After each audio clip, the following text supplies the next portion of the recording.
സനാതനധർമ്മം നിലനിൽക്കേണ്ടതിന്റെ ആവശ്യകതയ്ക്കൊപ്പം സനാതനധർമ്മ വിശ്വാസിയുടെ കടമകളും കർത്തവ്യങ്ങളും വരും തലമുറയിലേക്ക് പകർന്നു നൽകുന്നതിന്റെ ഭാഗമായി ആറന്മുള ചെമ്പകശ്ശേരിയിൽ കുടുംബകാവ് ട്രസ്റ്റിന്റെ ആഭിമുഖ്യത്തിൽ സനാതനധർമ്മ മഹാസമ്മേളനത്തിന് ഒരുക്കങ്ങൾ പൂർത്തിയായതായി ഭാരവാഹികൾ പത്തനംതിട്ടയിൽ അറിയിച്ചു.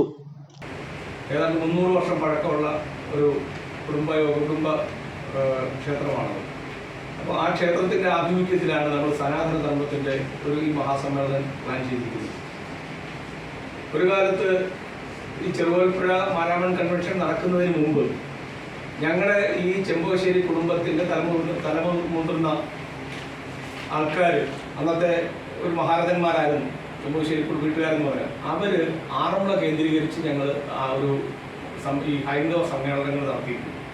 ആറന്മുള ശ്രീകൃഷ്ണ ഓഡിറ്റോറിയത്തിൽ 4-ന് 2 മുതൽ നടത്തുന്ന സമ്മേളനത്തിന്റെ ഉദ്ഘാടനം കോഴിക്കോട് കുളത്തൂർ അദ്വൈതാശ്രമം ചിദാനന്ദപുരി സ്വാമികൾ നിർവഹിക്കും. യോഗത്തിൽ എരുമേലി ആത്മബോധിനി ആശ്രമം സത്സ്വരൂപാനന്ദ സരസ്വതി സ്വാമികൾ അധ്യക്ഷത വഹിക്കും. മാതാജി കൃഷ്ണാനന്ദ പൂർണിമാമയി, മുൻ Devaswom commissioner Venugopal IAS, Aranmula Rajayoga meditation centre Rajayogini Geetha sister, Vidyasagar Gurumurthy, Saritha Iyer എന്നിവർ വിവിധ വിഷയങ്ങളിൽ പ്രഭാഷണം നടത്തുമെന്ന് ഭാരവാഹികൾ പറഞ്ഞു. നൂറ്റാണ്ടുകൾക്ക് മുൻപ് ആറന്മുളയിൽ ആരംഭിച്ച ധർമ്മസമ്മേളനം പുതിയ തലമുറ ഏറ്റെടുത്തു വരുന്ന വർഷങ്ങളിൽ മുടക്കം കൂടാതെ നടത്തുവാനാണ് സംഘാടക സമിതിയുടെ തീരുമാനമെന്നും ഭാരവാഹികൾ പറഞ്ഞു. വാർത്താ സമ്മേളനത്തിൽ trust secretary Suresh Babu, president Chandrasekharan Nair PP, convener Suresh KS, vice president Suresh Kumar എന്നിവർ പങ്കെടുത്തു. News bureau, Pathanamthitta.